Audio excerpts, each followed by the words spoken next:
NASA engineers are trying to make sure there was no serious damage to the space shuttle Atlantis during last night's liftoff. Atlantis, roll program. During the launch, a piece of foam shook loose from the shuttle's fuel tank. And early this morning, the crew reported a small tear in one of the shuttle's thermal blankets. The tear is now being evaluated by the crew using the Canadarm to examine the shuttle's wings and outer edges for damage. For more on this, we're joined by Kevin Short of the Canadian Space Society. Nice to see you, Kevin.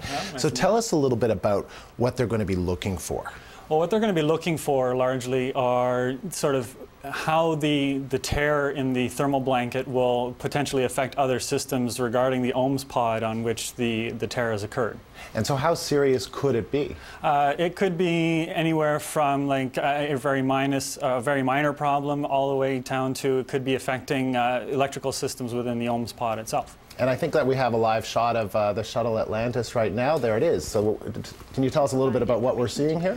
This is actually one that looks like the end effector of the Canadarm that is probably fixed to the inspection boom that houses the cameras that they're using to look at the ohms pod and have a closer inspection of the thermal blanket.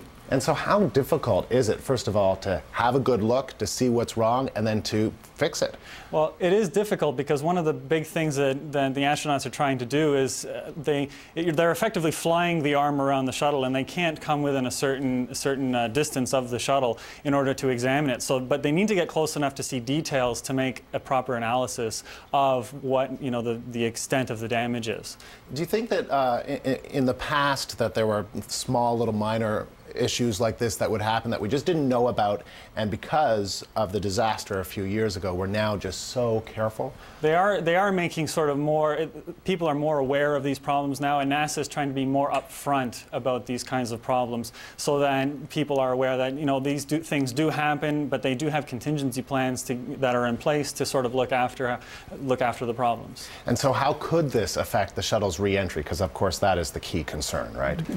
One of the things that NASA engineers look at is the fact that how it could affect the flow of air as the shuttle enters the atmosphere. Of course, the shuttle itself is a very aerodynamic body, and it's very well calculated how the flow of air moves over all of the surfaces of the spacecraft. So they'll be looking at how that blanket may affect that flow of air over the body and change the thermal properties of it. So you're a physicist. So what do you think is the most interesting aspect of this kind of investigation?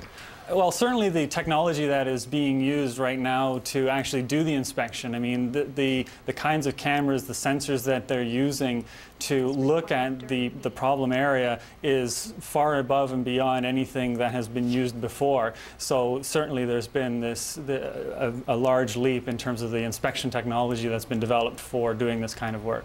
Kevin, great of you to come in and explain this to us. Thanks very much. My pleasure. Thank you. Time for a short break. Stay with us. There's lots more ahead on CBC News Today right after.